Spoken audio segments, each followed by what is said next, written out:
Okay, today's agenda, hopefully from this point forward, will be taking a look at what career awareness can look like in your classroom.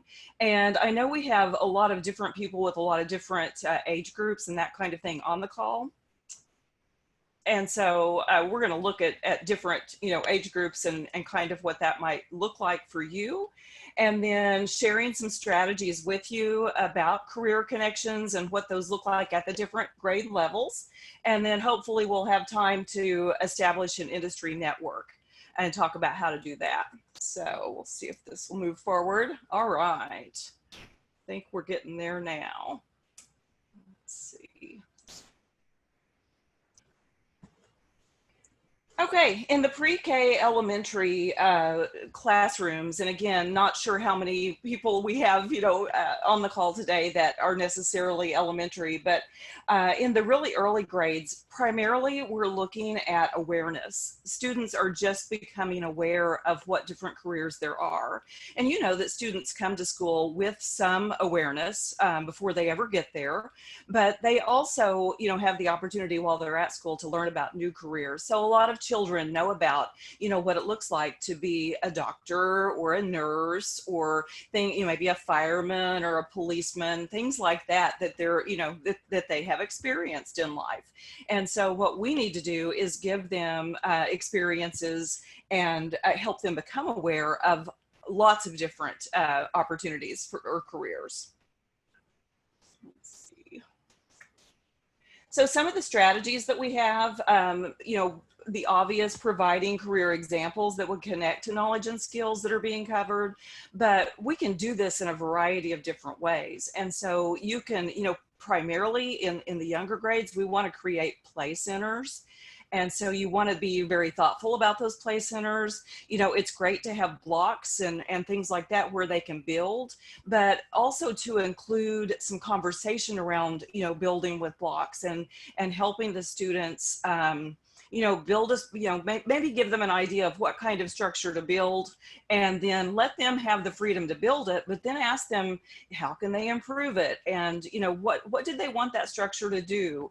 Or provide them with maybe a bucket and a pulley, and let them, not talk about the science between a bucket and a pulley, but just let them experience, pulling on the pulley and what that might, do to the bucket, and asking them very thoughtful questions around that, or providing them with maybe a teeter-totter type setup. And it doesn't have to be a giant teeter-totter that children can fit on. It could be a teeter-totter where the students are, placing objects on the teeter-totter and looking at what happens when the objects are the same size and weight, or approximate same size and weight, versus one that's really heavy and one that's light, and so on.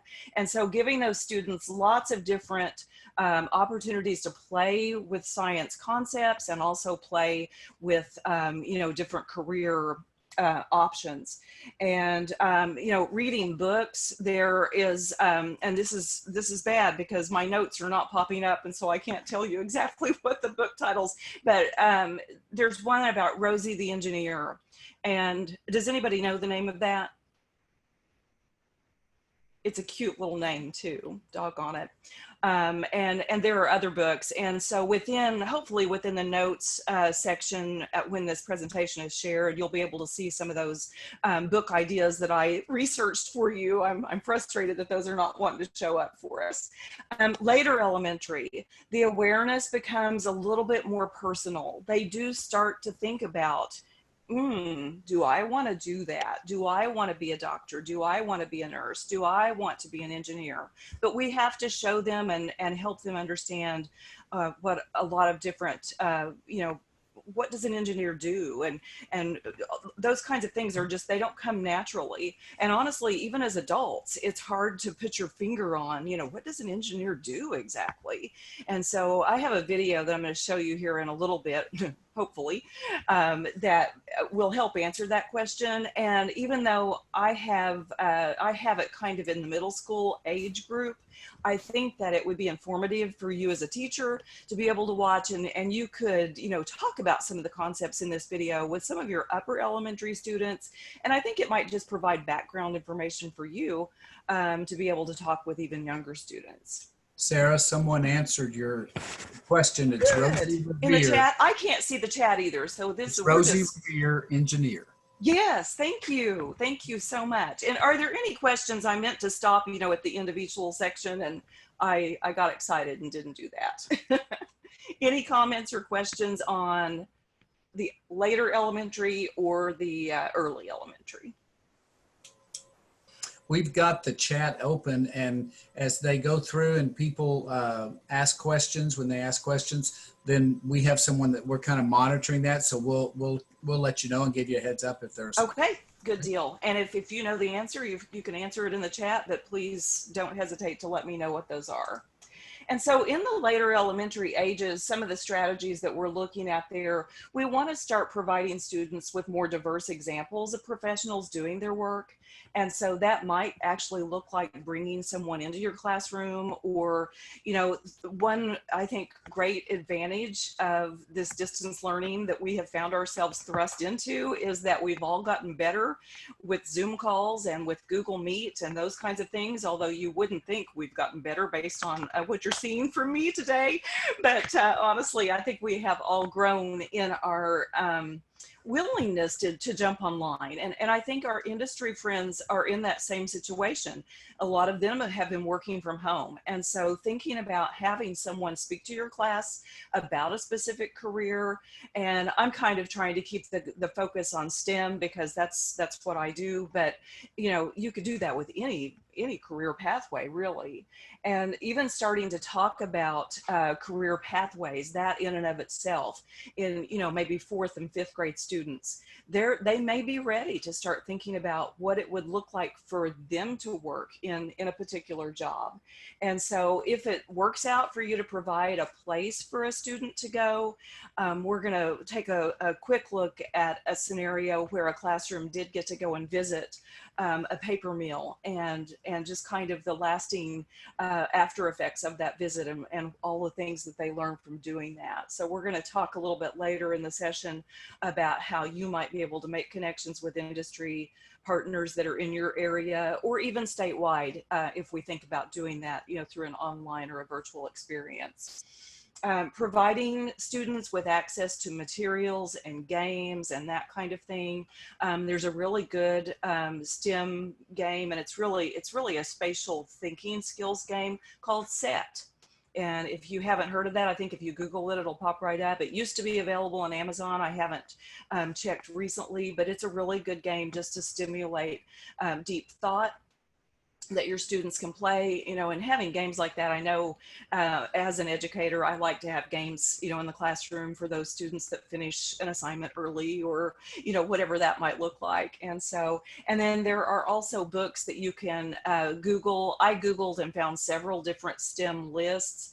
And again, I apologize that I can't see my notes to see. One of the series was something about Tesla. It's not Tesla like we think about Tesla, the cars, but it seems to me like it was something about the Tesla twins or something. And they do some detective work, but they use a lot of STEM concepts and ideas to solve a little mystery. And these are, like books that a student, could probably read in a 2 or 3 day, or, I don't know, 3 or 4 hour setting. So, certainly an age appropriate book for your upper elementary students. Any questions before we move on to middle school ideas?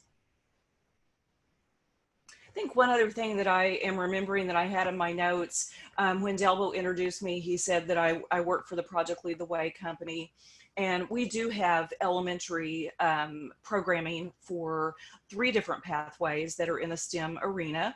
And those are computer science, biomedical science, and engineering.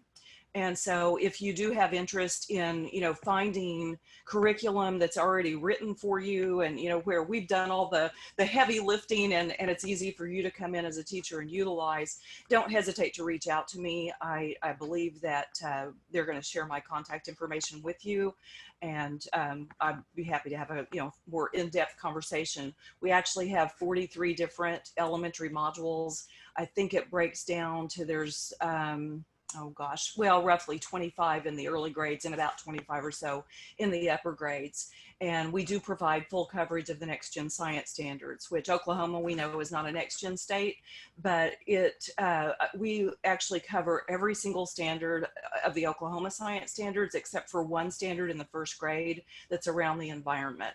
So it's a pretty good solution if you're looking for something, you know. It seems like STEM sometimes we put it on a back burner because we're really super busy with math and reading, and sometimes we get to fit science in. And so we've tried to make it easy so that if you're doing science, you could do, you know, an actual STEM project instead of just science.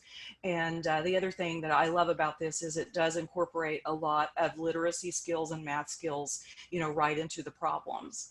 And so moving on to the middle school, by the time a student gets to middle school, they are typically ready to really focus on something.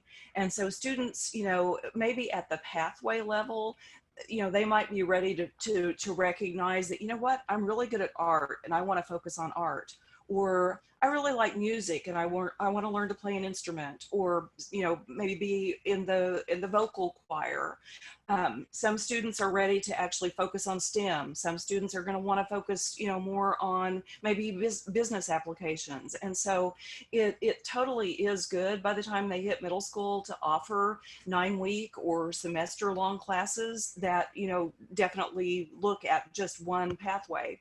And so within the STEM arena, you know, continuing the opportunity to give them exploration opportunities for STEM, giving them some relevant problems, maybe even a problem that, you know, maybe comes from the community that you live in, and getting their input and allowing them to, you know, solve those kinds of problems. They're definitely very capable of understanding diverse career opportunities, and so we want to provide them with as many experiences that do that for them as we can. And so I'm sure that there are, I didn't go ahead and Google at the middle school level, but I'm sure that there are lists of STEM related books that you could recommend for your students. There is definitely, I don't know what reading level this falls into, but The Boy Who Harnessed the Wind is a good book that I believe, I know they have a younger level version of that, but I think the actual book is probably would be appropriate for at least some middle school students. And so the other thing, you know, talking with them and helping them recognize some of the STEM things that are going on in the video games that they like to play, or not that you might want to bring up Snapchat, you know, within your classroom, but the augmented reality that's happening, that you know, the little filters that the students love to play with, you know, there's a lot of STEM information, you know, behind that. And so just giving them access to appropriate kinds of games and materials, but helping them make the connections. I taught middle school for a number of years, and although they are very capable of understanding connections, they don't often make connections without an adult helping them see those connections to make. Of course, there are a few rare exceptions to that, but in general, help them make those connections. Let's see here. So I'm very hopeful that the video is going to actually work, and I'm going to unplug my headphones in hopes that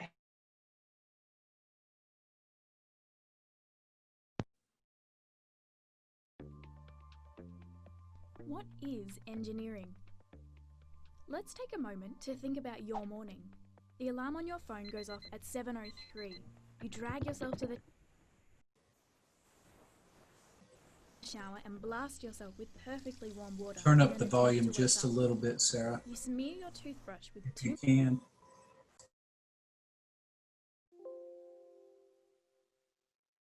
did that work?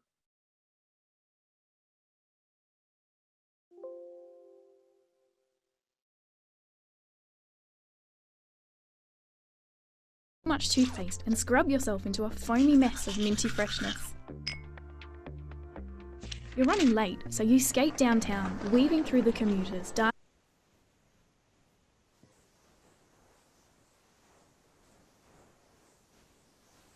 across the road, barely making the lights, and jump on the train just before the doors beep shut. There's a couple of stops to go, so you pull out your phone and play a few games of Angry Birds. Alarms, trains, traffic lights, video games, toothpaste, all these things were made possible by engineers.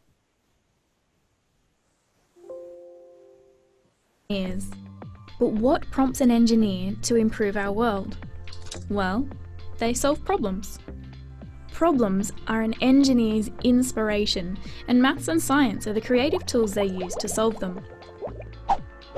Problems like making your alarm go off at the right time, or making sure your toothpaste has just the right balance of chemicals to give you that perfect smile, or even making a game so addictive it's almost impossible to put down, if that really is a problem. Now let's head over to the airport and jump on an aeroplane. Ah, aeroplanes. They're so easy to take for granted. But don't forget, you can fly! Before aeroplanes, flying was quite a bit more challenging. Every bit of your plane has been touched by engineers. A mechanical engineer designed the engine. A mechatronics engineer devised the controls. The fuel? Extracted by mining engineers and refined by chemical engineers. The navigation systems? Electrical and software engineers created those. Yep, a whole team of engineers. Now we've landed in Dubai, home of the Burj Khalifa. It's the world's tallest building at 829.8 metres high. It's also in one of the world's hottest environments, reaching up to 50 degrees in summer. One of the difficulties of building the Burj was trying to figure out how to set 45,000 cubic metres of reinforced concrete in such extreme weather. The solution? A clever method of pumping iced liquid concrete into the 55,000-tonne steel frame during the night. The result? A building that's vertically over 800 metres high, rather than horizontally all over the ground. Now let's jump into our time machine and go back to Saturday. Saturday, March 1932. The Sydney Harbour Bridge is about to open. The bridge is a marvel of civil engineering, and a pretty cool place to set off some fireworks. Since 1815, people had been talking about building a bridge to connect the two sides of the harbour. The problem was that the harbour was so incredibly wide. How could a bridge span such a width and support its own weight? The solution? The Romans! Well, actually it was an idea they came up with. The arched bridge works by transferring the weight into horizontal forces and bracing them at the ends of the arch. But what about the future? What problems will engineers solve next? Will we finally have affordable solar power? Or robots that can perform life-saving surgery? Or a building that's so tall your view is of outer space? Or how about finally engineering a working hoverboard? Seriously, we've waited long enough. So what is engineering? It's solving problems. It's taking crazy, out there ideas and seeing if they're actually possible. And when they are, the idea is shared with the world to make all our lives better. So, what problems do you want to solve?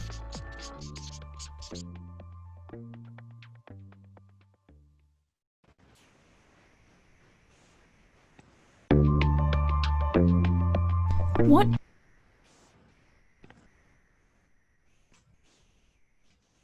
Okay, can you hear me?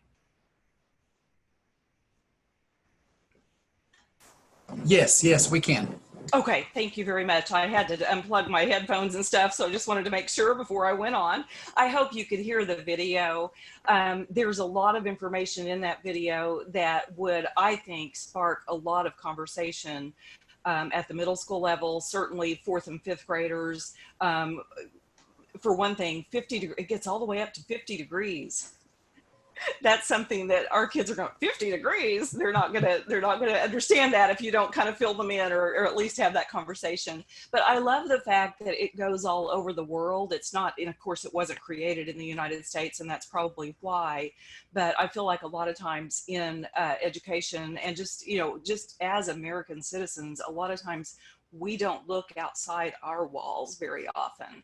And so I love that it does that. I love that it made connections to, you know, multiple countries and multiple problems. And I just feel like there's a lot of conversation starters within that video, really at any age level. And so having taught middle school and high school students both, I feel like that would work for at least some high school students as well.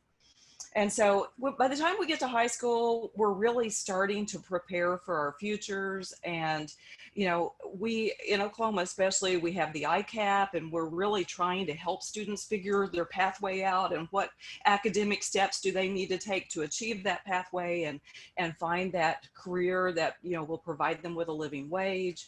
And so when we get to the high school level, we're pretty well ready to jump into the idea of, okay, students are ready to pick a pathway. We explored a lot of different things at the middle school level. Now let's pick a pathway and dive in. Now that doesn't mean that once a student picks a pathway that they may not, you know, jump into the pathway and figure out this is not for me. I thought engineering sounded good. I thought computer science sounded good, but I'm not enjoying this. I don't want to spend my life doing that. I view that as a win, and I think everyone on this call would view that as a win as well. You know, while we're at high school and it's kind of free, no tuition at least, that we're paying for our high school education, what a good time to find out that, you know what, I am not supposed to be a doctor with my life, instead of investing 3 years in college to find that out. So, but looking at, you know, the different pathways, I mentioned earlier, the Project Lead the Way pathways, the ones that we have focused on. Biomedical science, computer science, and engineering are the 3 STEM pathways that as a company that we've focused on, but there are certainly other pathways that your students, you know, may have interest in. And so let's see if this will go forward.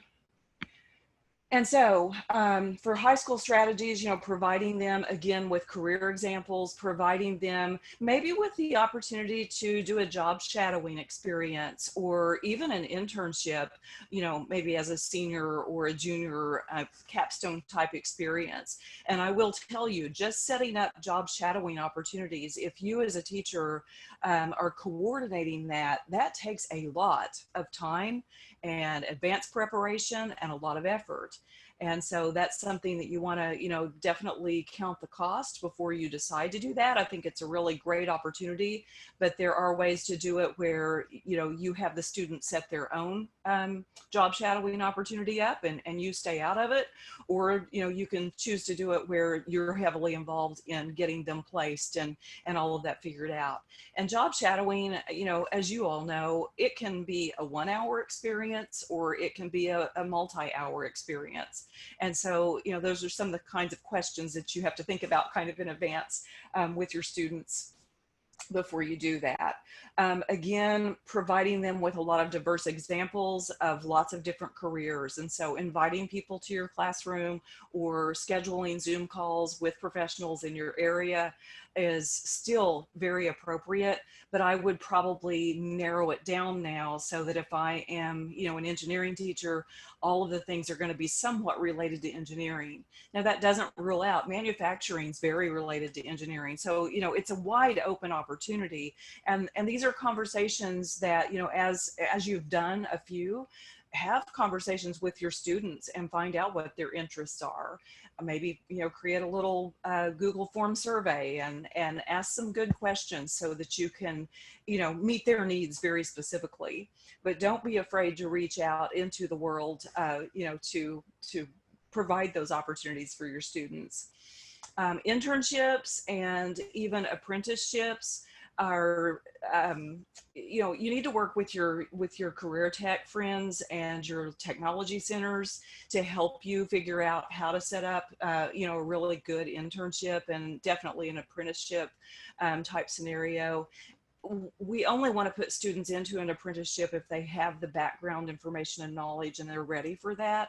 And so I love the idea of apprenticeships, but we want to, you know, we don't want to mislead a company and you know, give them a student that may not quite be ready for the skill set that they would need to be an apprentice. And so typically coming from a high school class, an internship is going to be probably the highest level opportunity, unless they're, I would say, unless they're in a very high level career tech program. And so what I would like for you to do is think about the different strategies that we've talked about that pertain to your grade level, and just kind of think through for a moment what kind of planning you would need to do to, you know, really make one of these strategies happen for you. And how might you ensure that the experience is intentionally embedded within your classroom learning experience? You know, we don't want to just be rocking along, teaching a certain concept, and then out of the blue, we come up with some kind of, you know, career strategy that has no connection to the things that they've been learning. And so I would encourage you to open your microphones if you want to, just for a moment, if anyone has an idea of what you would do to get this started in your classroom. We'll take just a minute. We talked about doing some breakout rooms and just decided that we might not really have time to go there. So just a couple of minutes. If anybody has anything to share, I'll pause. And or if you have a question that you want to ask, I'll pause for that.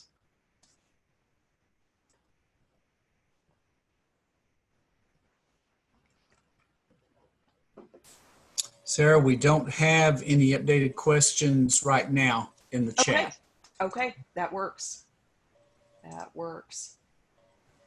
So the next thing that I have here is another video, and this one's a little bit longer. And was the sound, do I need to turn that up more?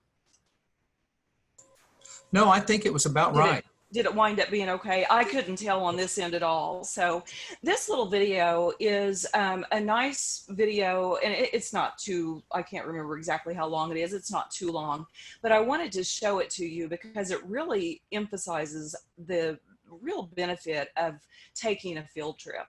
And if that's at all possible, to take a field trip with your students at any age. This happens to be elementary students that we're going to look at in the video. But one thing I wanted to mention to you is that there are actually industries, and when I say industry, please don't just picture, you know, some giant thing like the Devon Corporation or something like that.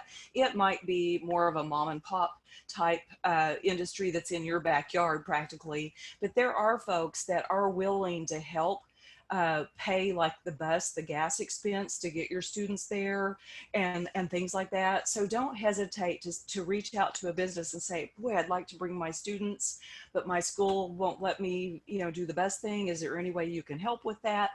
You know, it never hurts to ask that question. So let's see if we can watch this video. Hopefully it'll work. And if not, we'll move on.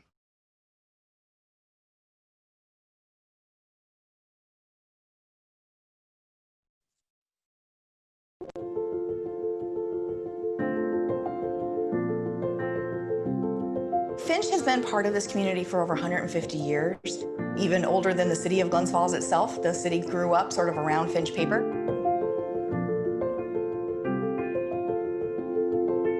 There are a lot of challenges being in manufacturing and trying to find folks to work in manufacturing. Women really don't think about manufacturing as a viable career. The world is changing, our needs are changing, we are becoming more technical oriented, and we want local people to get interested, not only in Finch, but also in technology and science. When we looked at the data, it was quite staggering.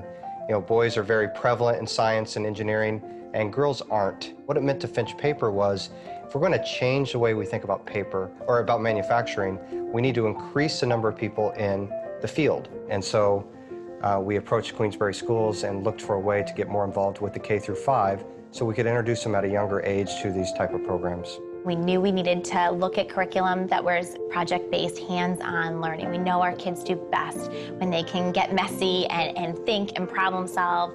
And so when Finch approached us about the grant, we really looked more closely at Project Lead the Way. We had at that time had it in our high school and frankly never had considered it at the elementary level. The best thing about it is for a lot of students, the hardest obstacle with learning, the biggest thing in their way is that fear of being wrong. And Project Lead the Way takes that out because it's not a question-answer kind of thing. It's the kids investigating and coming up with different solutions to problems, and there is no right or wrong answer. We can like experiment and see how things work, like look at it from different angles. You get to use your hands for most of them, and you sometimes you get to help out other friends. In Project Lead Away, you like experience something and like get to learn a lot of math things. I think our students have benefited from going to Finch and seeing that process come to life.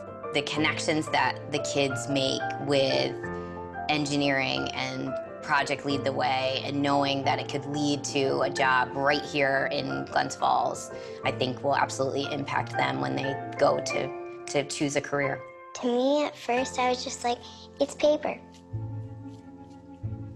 Not so much of use, but then when I went on the tour, I realized there's so much work that goes into it, and it's just like there's tons of different machines, and they have to like, paper goes through a lot of stages. It starts out wood, they take off the bark, then it's like little wood chips and stuff, then they make this little thing that's paper at first, which is like really wet and hard. And they make it into nice paper, and there's a lot of hard stages that it has to go through. It was fun to see a community partner really that excited to be closely involved, and they weren't just looking to sponsor us financially, they wanted to get their employees in our classrooms to help us really develop this and see it firsthand. So this partnership and really reaching girls at a young age really is fostering that curiosity in STEM. And our goal is to recruit girls and women into STEM education and STEM careers. And it may take a few years to get there, and it'll take a few years before we see those first graduates, but we fully expect those graduates to come back and hopefully have a career with Finch. We get to learn about nature and do different experiments. Science, you can create something that could explode. When you're doing math, you can make a lot of questions and sentences. I can notice my daughter Rosie as a fourth grader. She's starting to look at her life and ask, okay, what do I want to do? You know, it seems like just a year ago, you know, she wanted to be, you know, a ballerina, or now she's saying, well, you know, maybe I could do something in science. Maybe there's something else out there for me. You know, it gives me a good feeling to know that my company is willing to invest in my daughter and try and make the playing field more level for young women. The bottom line is they're investing in my child's future, and that's not something that they have to do. 10 years, 12 years, 20 years later, those people, men and women, will grow up and they will remember. They will remember that Finch did something great while they were kids that sparked their interest in what they have become.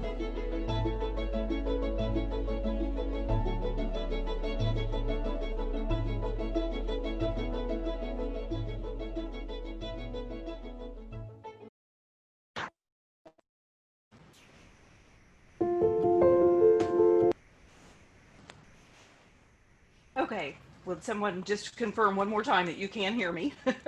Yes, we can. Okay, thank you.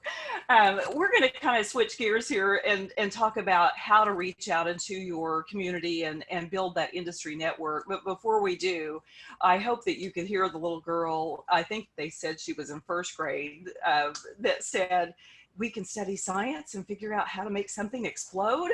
I love that. Not a direct quote. I couldn't remember exactly how she said it, but what a deal. Let's make something, let's blow it up. That's good. So building an industry network, even though the video did mention that company was actually helping to sponsor them financially, that is not the kind of industry network that I'm referring to when I say, hey, we need to build an industry network. And so my thought behind that is I would hope that you will take the time and you know, work, and this is not something you just do one time and whoop, got an industry network. Networking, you know, takes time and we build upon it as you go. But one of the things that you can do is, you know, reach out to your local Chamber of Commerce and just ask them if they have a list of businesses. And, you know, most of them will. But if you don't have a chamber, or if they don't have a list that they're, able to easily share with you, you can really just get on Google Maps and, take a look at your area, and you can really get a lot of information from Google Maps. You can get phone numbers and addresses and that kind of thing. But do some research for yourself. Who do you know? Who do you know? You've got, parents of students in your class that you can, get to know throughout the year and kind of figure out where they work, and not only where they work, but, where do their friends work? And once parents realize that you're really wanting to bring an industry piece and a career connection into your classroom, they're usually pretty willing to help. They may give you ideas that you can't do anything with, but, you have to start somewhere. And then, look at the building that you work in. Who does your principal know? A lot of times our administrators, they're out in the community a little more than we are as teachers. And so find out who they know and who they can recommend, and start there. Other people in your building, the teachers that you work with, many of them are going to have a spouse that is working somewhere. And so find out where where do they work, and who do they know? And so that's just kind of a place to start as far as, who to reach out to. And then I would really recommend that before you ever do your first outreach, whether it's to a parent, your principal, or anyone, I would create a one-page, and make sure that you limit yourself, no more than one page, handout that kind of spells out what you're looking for. Definitely, it needs to have your class name. Now, if your class name is just Mrs. Smith's third grade class, that's great. It doesn't have to, be anything more than that. But we want to be really super clear to the people that you're reaching out to, who they are talking to. And we want to give them contact information so that after you leave, or after you, give them that piece of paper, however you go about that, that they can read it and get back with you. And so your contact information is very important. And then exactly what are you looking for?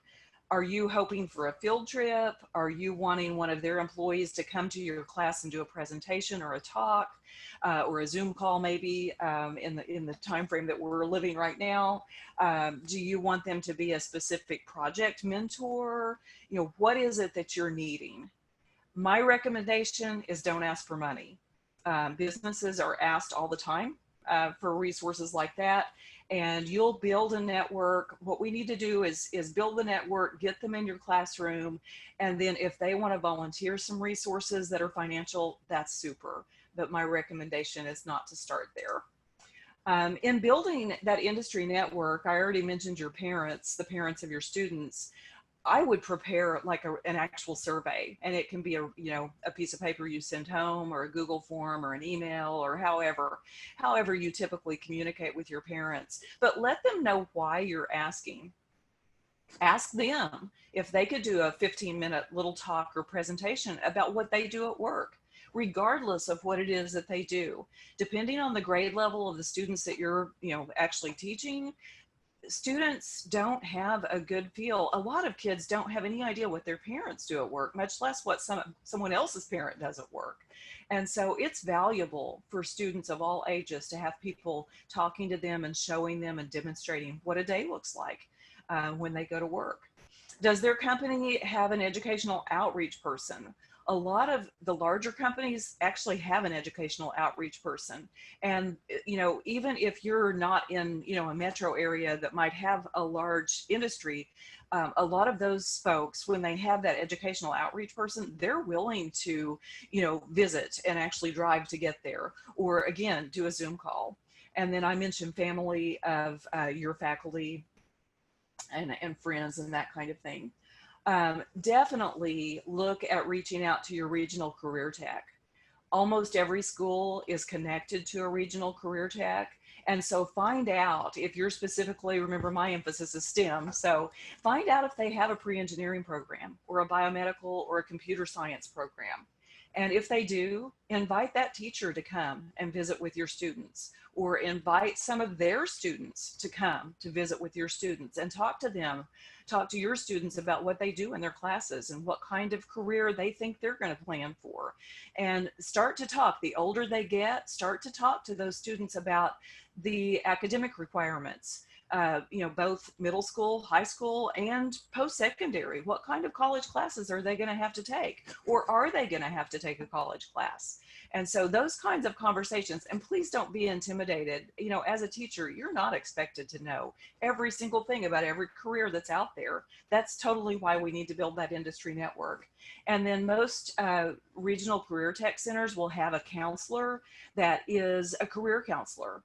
And they probably work with at least your high school counselor and oftentimes your middle school counselors within your district already. And so you could reach out to your school counselor maybe to make that connection and to find out who the career counselor is.